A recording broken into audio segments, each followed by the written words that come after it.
signs make you most suspicious of early glaucoma before visual field loss appears? Well, there's a couple of things to look at early before visual field loss in glaucoma. Number one is what's the IOP? Number two, what does the OCT look like? And then, of course, there's always some subtle signs like pigmented trabecular meshwork or transillumination defects in some types of glaucoma like pigment dispersion glaucoma or pseudoexfoliation. How do you decide when to escalate from drops to SLT or other interventional treatments? The question was asked like this: how do you determine if you're going to escalate from drops to SLT?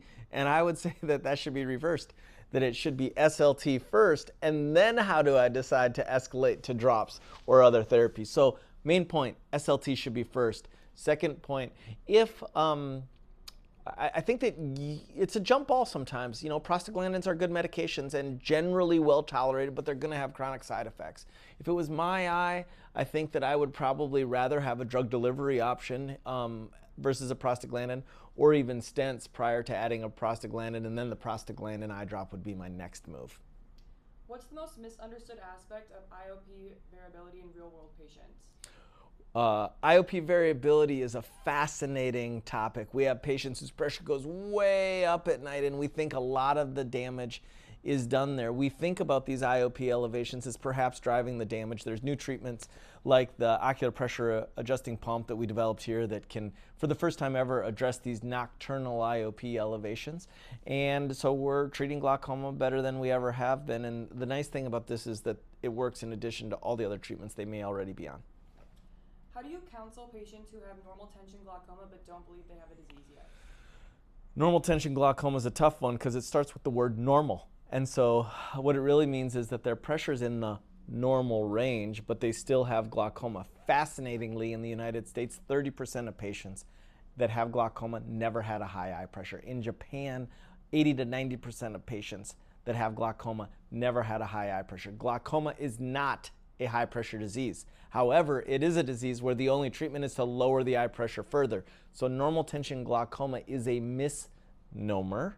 You have glaucoma and your pressure is still too high for what your optic nerve can tolerate. I think it's because their intracranial pressure is too low, and we need to lower the intraocular pressure to approximate what their intracranial pressure is to balance the pressure difference across the optic nerve. What advancements in MIGS have changed the way you manage mild to moderate glaucoma? You know, it's funny to talk about advancements in MIGS because I'm 15 years into my practice and started doing MIGS almost 15 years ago.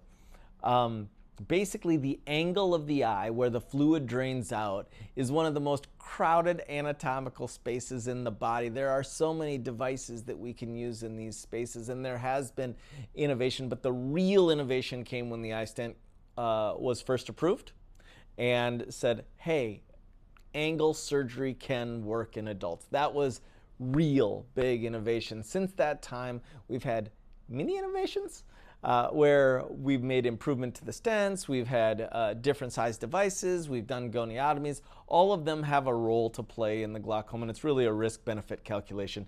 Most patients can get away with the safest glaucoma surgeries, which I think is probably iStent. And then last one, how do you differentiate between ocular hypertension that needs treatment versus observation? Oh, great question. How do we determine should we treat ocular hypertension? 90% of patients that have ocular hypertension will not develop glaucoma over the next 5 years. And that's with defining ocular hypertension as a pressure higher than 24. Yet we treat almost all of these patients. Why? Because the damage is irreversible. And we know that if we lower the pressure of those 10% that we're going to get it, half of them don't. And so that's 5% of people that don't get worse and have irreversible vision loss. So in general, if a person has ocular hypertension, we treat it, although there are some exceptions. Maybe if they're quite old and have a lot of reserved visual field, we won't. Or if they've got a nice, thick, healthy cornea, we may just choose to watch because that pressure was a little artificially high.